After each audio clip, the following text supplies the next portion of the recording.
Bueno, para empezar hoy tenemos un saludo muy, muy especial. Eso es, un saludo de los grandes. Exacto, un saludo enorme y exclusivo para toda la increíble comunidad del canal de YouTube Podcast de Libros y Pelis. Totalmente. De verdad que estamos encantados de que nos acompañen en este análisis a fondo, porque, a ver, el viaje que tenemos por delante hoy es telita. Sí, preparaos, bueno, que se prepare todo el mundo, porque es intenso. Para ponernos en situación, imaginemos la escena. Es de noche. Ujú. Estamos en el zoológico del Bronx. Un ambiente opresivo, súper pesado, y de repente el silencio se rompe de la forma más macabra que alguien pueda imaginar. Es que es brutal esa parte. O sea, vemos a una madre con una frialdad que hiela la sangre, la mirada totalmente vacía, y de buenas a primeras levanta a su hijo pequeño y lo lanza directamente al foso de los leones. Madre mía. Y claro, no es un brote citótico normal, no hay drogas de por medio, estamos hablando de algo mucho más antiguo, mucho más oscuro. Y hoy vamos a desentrañar exactamente de qué va todo esto, adentrándonos en la película de 2014, Líbranos del mal. Dirigida por Scott Derrickson, efectivamente. Esa misma. Y fíjate, es un viaje que requiere mirar en las sombras. Literalmente, además. Totalmente. Porque la premisa de la que partimos hoy choca de frente, pero de frente, con lo que esperamos de una típica investigación criminal. A ver, es que en un procedimental policíaco de los de toda la vida, pues todo se basa en certezas. Claro. Buscas huellas dactilares, analizas de dónde viene una bala, el ADN en un laboratorio súper iluminado, blanco, aséptico. Todo se puede medir. Exacto, todo es medible y archivable. Pero esta cinta hace algo muy difícil. Dinamita por completo esa lógica forense. Sí, O sea, mezcla toda la suciedad, el asfalto, ese agotamiento típico de una comisaría de Nueva York, con el terror sobrenatural más visceral, con posesiones demoníacas. que es una mezcla explosiva. Mucho. Y a lo largo de la charla vamos a ir desgranando cómo se sostiene este cruce de géneros, cómo construyen esa atmósfera tan agobiante y, ojo, el debate tan encendido que generó cuando llegó a las salas de cine. Pues vamos a entrar en materia porque el planteamiento, ya te digo, que no tiene nada que ver con el cliché habitual del cine de terror. Nada, nada. Aquí no vas a ver a un grupo de adolescentes en una cabaña en el bosque. Ya ves, ni familias mudándose a la típica casa victoriana embrujada. Exacto. El arranque nos lleva directamente al año 2010 y a miles de kilómetros del Bronx. Ujú. Concretamente nos sitúa en un palmeral polvoriento en la provincia de Diyala, en pleno Irak. Un inicio puramente bélico, que, a ver, te descoloca de inmediato. Te rompe los esquemas. O sea, la cámara va siguiendo a 3 marines estadounidenses, en medio de un combate urbano, sudando, con toda esa tensión militar al máximo. Sí, sí. Y de pronto, en pleno avance, descubren una cueva subterránea que, no pega nada ahí. Nada de nada. Descienden hacia esa oscuridad sepulcral y, sin previo aviso, ¡pam! Se corta. La transmisión de las cámaras que llevan en los cascos se va a negro de forma abrupta. Es tremendo. Nos dejan solo con el ruido estático y unos gritos absolutamente desgarradores de fondo. Es que es una forma magistral de decirle a la audiencia que hay horrores peores que la propia guerra humana. Claro, te están avisando. Es un golpe sobre la mesa total. Y justo, fíjate, justo cuando tienes el pulso a 1000 por esa emboscada que no ves, la narrativa da un salto de 3 años. De golpe. Aterrizamos en 2013, directamente en el sofocante y súper lluvioso Distrito 46 del Bronx. Sí, un cambio radical. A partir de ese momento, la peli se disfraza, y oye, lo hace bastante bien, de un thriller policíaco urbano muy, muy oscuro. Ujú, totalmente. La textura de la imagen, esa pesadumbre que llevan los personajes encima, es que inevitablemente te evoca a la atmósfera de películas como Prisioneros. Sí, o a ese tono detectivesco tan fatalista de Fallen. Exacto, Fallen, clavado. Es que esa decisión, la de sumergir a la gente primero en la miseria cotidiana, es súper clave. A ver. O sea, antes de presentarte al monstruo sobrenatural, te tienen que presentar al monstruo humano. Claro, para asentar la base. Eso es. Y ahí es donde conocemos a nuestros protagonistas. Ralph Sarchi, que está interpretado por Eric Bana. Que hace un papelón, por cierto. Buenísimo. Es el clásico veterano de operaciones especiales de la policía de Nueva York. Ujú. Un sargento de estos curtidos, escéptico hasta la médula, súper pragmático. Y con una mochila emocional que no veas. Pesadísima, claro, por todas las barbaridades terrenales que ha visto a lo largo de su carrera. Lógico. y le acompaña su compañero de patrulla, Butler, al que da vida Joel McHale. Menuda pareja hacen. O sea, la dinámica que tienen es buenísima. Butler es un exmiembro de los Rangers del ejército, un tipo letal, pero que usa un sarcasmo superácido, casi como un mecanismo de defensa. Es que lo necesita. Claro, aporta esa ligereza cínica que te hace falta para soportar ese entorno, porque tela con las llamadas que atienden en el turno de noche. Son espeluznantes. Empiezan encontrando el cadáver de un bebé abandonado en un callejón, entre bolsas de basura, Ujú. que es un suceso terrible. Y te deja súper claro el tono moral de decadencia que hay en esa ciudad. Lo interesante aquí es ver cómo esa sordidez que podríamos llamar habitual empieza a mutar. Sí. Se va convirtiendo en algo antinatural. Porque, a ver, la verdadera anomalía empieza con una llamada por violencia doméstica. Que es algo tristemente rutinario en su oficio. Exacto. Acuden a la casa de un ex-marine llamado Jimmy Tratner. Y claro, todo apunta a que va a ser una detención complicada, sin más. Por el perfil del agresor, claro. Eso es. Pero la escena que se encuentran cuando entran por la puerta cruza totalmente la línea de lo racional. Es que yo me quedo loca con esa escena. Tratner está súper tatuado, va sin camiseta, pero, a ver, su actitud no es la de un tío borracho o enfadado. No. Está literalmente a 4 patas, arañando las tablas del suelo de madera de su casa. Con una ferocidad animal. Literal. Se está destrozando las uñas, que sangran muchísimo, pero parece que no siente absolutamente ningún dolor. Nada. Y cuando los policías intentan reducirlo, o sea, la fuerza que tiene ese hombre no tiene sentido. Es casi sobrehumana. Total.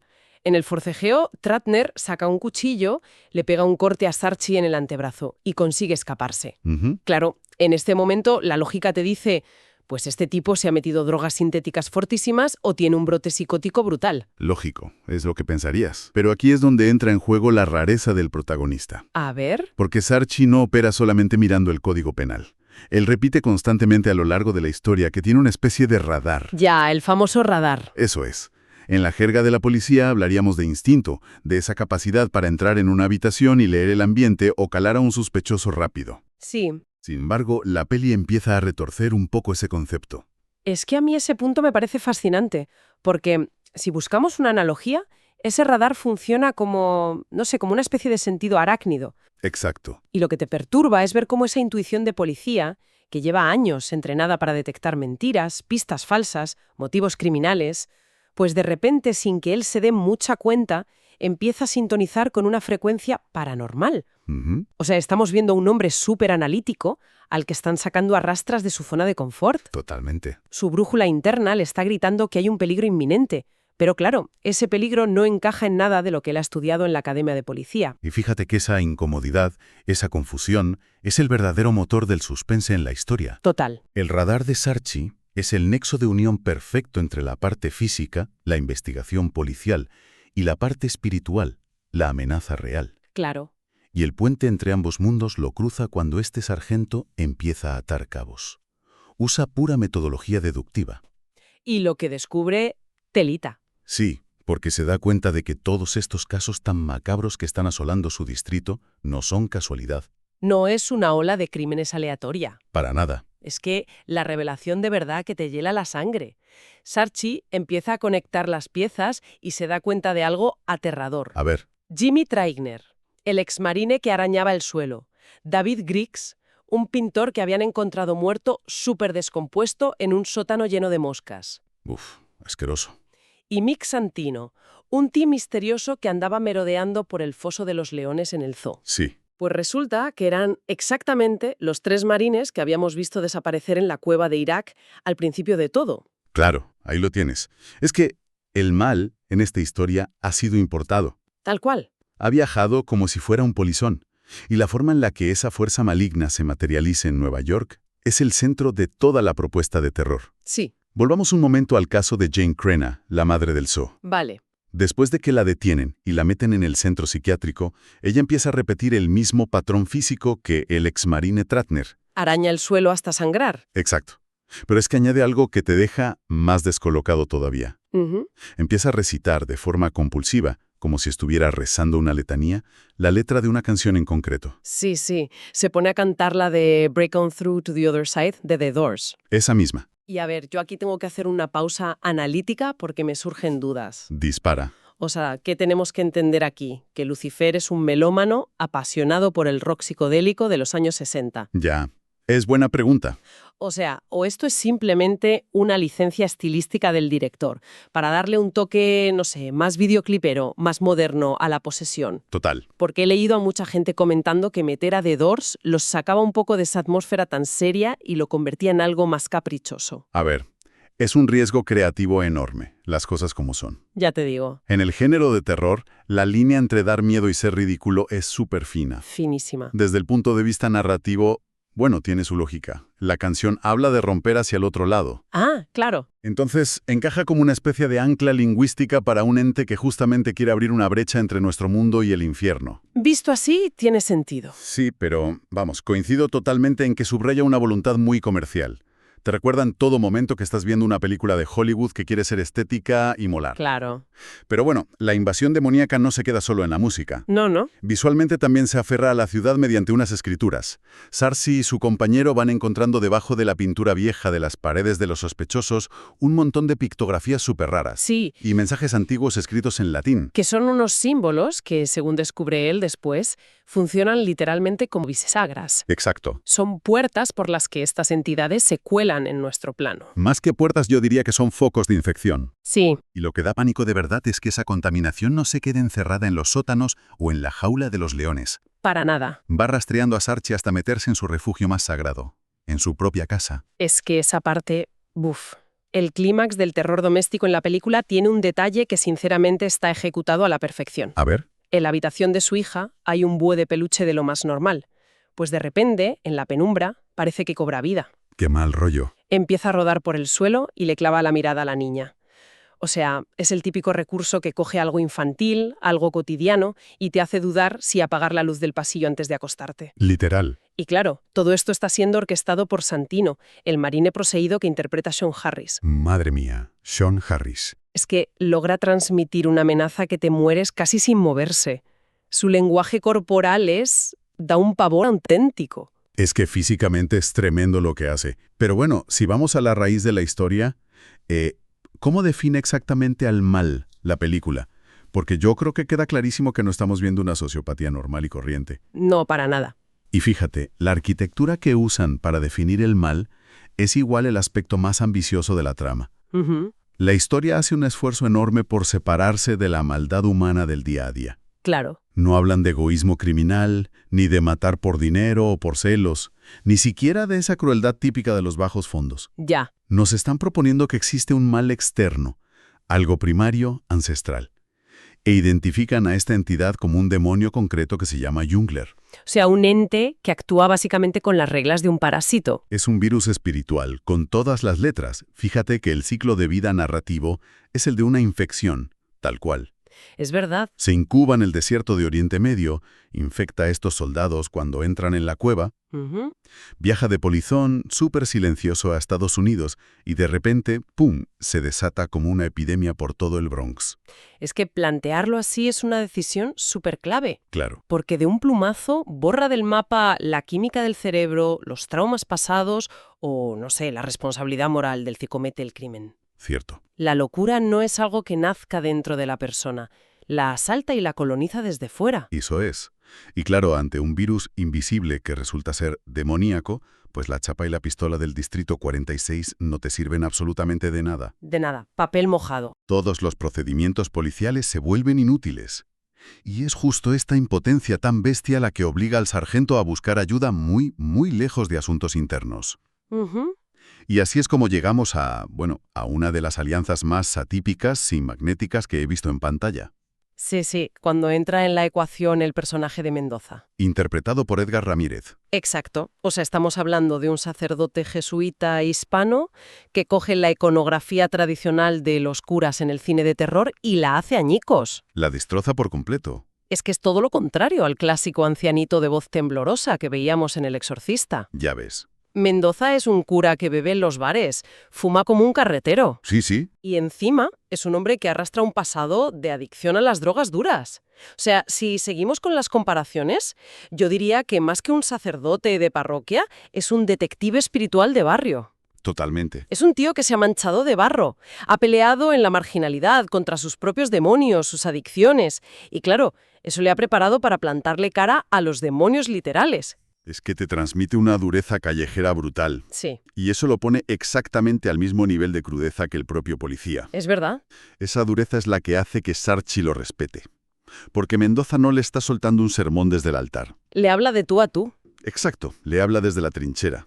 Y se acaba convirtiendo en el pilar fundamental de la película porque es el único que consigue descifrar el caos que tiene Sarchi en la cabeza. Claro. Le explica que ese radar intuitivo, esa empatía casi patológica que lo hace ser tan buen policía, Ujú. pues resulta que es exactamente la grieta por donde se está colando toda esta pesadilla. Paranormal. Fíjate, menuda ironía dramática. Ya. Su mejor herramienta en el trabajo es, a la vez, la brecha que está poniendo en peligro su alma y a toda su familia. Y sobre esa paradoja se construye la verdadera fuerza de la peli. Sí, sí, porque más allá de los sustos o los rituales, lo que de verdad aguanta el metraje es esta amistad tan improbable entre un sargento y un jesuita. Tienen que confiar a ciegas el uno en el otro. Exacto. Se preparan juntos para un clímax que te asfixia, el exorcismo final de Santino.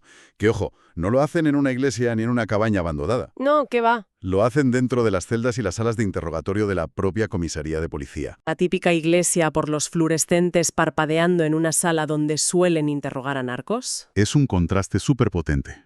Pero lo más importante de todo esto es que durante el proceso ambos personajes se salvan la vida mutuamente. Ujú. Porque Sarchi lleva encima la culpa de haberse saltado las reglas en el pasado persiguiendo a gente que abusaba de menores. Sí. Y Mendoza, pues, convive con las cicatrices de haberse intentado destruir a sí mismo.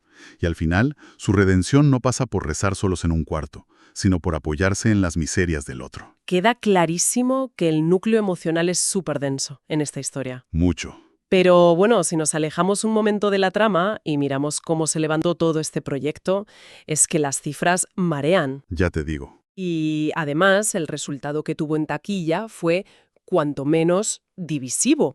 Generó opiniones muy cruzadas en la audiencia. A ver, la envergadura del proyecto la entiendes rápido si ves quién lo produce. Jerry Bruckheimer. Claro, el peso pesado de Hollywood. Un titán. Un hombre que está más que acostumbrado a hacer grandes espectáculos visuales. Le inyectó un presupuesto de unos 30 millones de dólares. Que es un dineral para una película que al final es un procedimental de terror. Es una barbaridad. La maquinaria de producción fue inmensa. Dejaron, fíjate, casi 19 millones de dólares de impacto económico en el estado de Nueva York. Madre mía. Grabaron 34 días en la ciudad y por zonas de Long Island.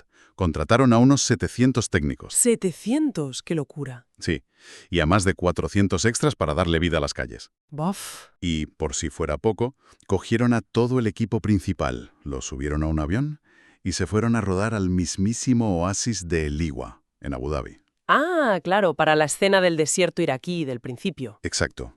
Solo para capturar ese realismo y esa luz asfixiante. A nivel de dinero, bueno, la jugada les salió bien porque recaudó cerca de 88 millones a nivel global. Sí, fue muy rentable. Pero yo creo que donde de verdad se nota que invirtieron bien cada céntimo es en la dirección de fotografía. El manejo de las sombras es hipnótico, sinceramente. Totalmente de acuerdo. El director de fotografía tomó decisiones que a mí me parecen arriesgadísimas, para simular una especie de ceguera espiritual. Ujú. O sea, en vez de iluminar las típicas escenas de noche con esa luz azulada de Hollywood que te deja ver todo perfectamente... Sí, la clásica luna falsa. Exacto. Pues optó por una oscuridad profunda, casi impenetrable. Y la pantalla, o sea, se vuelve un pozo negro solo rasgado por la luz súper intensa de las linternas amarillas y azules de los policías. Y el efecto que logra en el que lo está viendo es muy físico. Sí, sí. Como hay un contraste tan bestia entre la oscuridad total y la luz estridente de la linterna, tus pupilas se contraen. Es verdad, te obliga a fijar la vista. Sientes la necesidad de escudriñar cada rincón oscuro del plano por si sale algo. Te obliga a participar en la investigación, básicamente. Te mantiene alerta en todo momento. Eso es. Y oye, muchísima gente aplaudió esta técnica visual. El público y la crítica que sí la apoyaron destacaron justo eso. La atmósfera asfixiante, el maquillaje súper repulsivo de los poseídos y cómo la historia te mantiene en tensión pura casi 2 horas. Ya. Sin embargo, la otra cara de la moneda fue brutal. Sí, sí. O sea, los detractores no se guardaron nada. Fueron a degüello. Muchos decían que la peli era como un pastiche inestable, ¿sabes? como un Frankenstein que intentaba pegar con celo el tono súper sórdido de Seven con la iconografía del exorcista. Ya, y que no conseguía tener identidad propia. Exacto. Y luego está el tema de los sustos, Ah, claro, le echaron mucho en cara el abuso de los sustos repentinos. los jump scares de toda la vida, que a ver, son golpes de volumen súper estridentes que te hacen pegar un salto en la butaca. Sí, pero saltas por un reflejo auditivo. Claro, no porque estés pasando verdadero terror psicológico. Es el sobresalto fácil. Y bueno, si hay un punto que dividió a la gente definitivamente, fue el clímax final. Totalmente. Ese desenlace genera muchísima fricción. Porque claro, llevas al espectador casi 2 horas aguantando violencia cruda, cadáveres asquerosos, la posesión salvaje en la comisaría. Un exorcismo que los destroza vivos. Exacto. Y de repente, la peli frena en seco. Frena y te da un epílogo luminoso, limpio, súper pacífico. Es que vemos a Sarchi, que resulta que ha dejado la policía, dando un abrazo a su familia durante el bautizo de su segunda hija. Ya, A mí ese contraste me parece sospechoso, sinceramente. a ver. Piénsalo. Vienes de la mugre y la oscuridad más absoluta y terminas con un final feliz de tarjeta de Navidad. Sí. ¿No da la sensación de que, viendo el primer montaje, en el estudio entraron en pánico? Seguramente. Es que parece que forzaron ese cierre tan esperanzador porque tenían un miedo atroz a que la gente saliera del cine deprimida, perdida. A ver, es que la maquinaria de Hollywood funciona exactamente así. En producciones que manejan tanto presupuesto, el nihilismo puro no suele ser muy rentable. Claro, hay que recuperar la inversión. Los estudios tienen departamentos enteros que se dedican a medir cómo reacciona el público en los pases de prueba. Ujú. Y existe esta creencia, que es casi una ley no escrita, de que la audiencia necesita llevarse algo de esperanza cuando se encienden las luces de la sala. Ya, pero es un volantazo tremendo. ¿Lo es? Ese giro tan brusco hacia la redención y los valores familiares rompe totalmente esa cohesión oscura que Derrickson había construido poco a poco. Es verdad. Para los más puristas del género, esto es una concesión que no perdonan porque debilita mucho el mensaje de la obra. Bueno, sintetizando un poco todo lo que hemos tocado hoy, está claro que Líbranos del Mal es una criatura muy peculiar. Sí, lo es. Por un lado, te mete de lleno en las cloacas de la ciudad con una precisión policial de las que ensucian la pantalla. Ujú. Y por otro lado, te abre la puerta a un circo de los horrores sobrenatural enorme. Pero lo que la salva de sus propios excesos, creo yo, es esa relación tan auténtica entre el policía roto y el sacerdote de los bajos fondos. Es que esa camaradería es el gran acierto de la historia. Pero bueno, antes de despedirnos me gustaría dejar sobre la mesa una idea para darle una vuelta. Cuéntame. Es una idea que va más allá de los mecanismos de una peli de miedo. Fijémonos en la premisa base. 3 soldados viven atrocidades indescriptibles en la guerra de Irak. Sí. Y el guión lo que hace es codificar todo ese trauma colectivo, esa fractura psicológica, y transformarlo en un virus demoníaco real que traen de vuelta a casa. Claro. O sea, en cierta manera están externalizando la culpa. Eso es. Están diciendo, oye, no fue la maldad humana o el horror lo que nos destruyó la cabeza, fue un monstruo que vino de fuera. Exactamente. Y esto abre una puerta a una reflexión súper profunda sobre cómo vemos nosotros nuestra propia realidad. Ujú. Hoy en día, en la sociedad moderna, solemos etiquetar de forma muy clínica y muy limpia todo ese sufrimiento extremo. Lo llamamos trastorno de estrés postraumático o enfermedad mental severa. Lo encerramos en manuales de psiquiatría. Justo. Pero ¿hasta qué punto todo este vocabulario médico no es simplemente nuestra forma moderna de ponerle un bozal lógico a unos abismos de la mente humana que en realidad seguimos sin comprender? Wow, fíjate. A lo mejor, lo que antes llamábamos demonios y hoy llamamos trauma, son solo diferentes disfraces para esconder el mismo terror a lo frágiles que somos mentalmente. Oye, pues me parece un pensamiento súper provocador y escalofriante a partes iguales, la verdad. Da que pensar. Ideal para darle vueltas luego, cuando caiga la noche y parezca que las sombras de casa se alargan más de la cuenta. Totalmente. Nosotros dejamos esta incógnita en el aire para que cada persona en la audiencia saque sus propias conclusiones. Ha sido un placer desgranar todos estos matices y de verdad esperamos que esta inmersión haya resultado tan fascinante de escuchar como lo ha sido de preparar. Nos encontramos en el próximo análisis.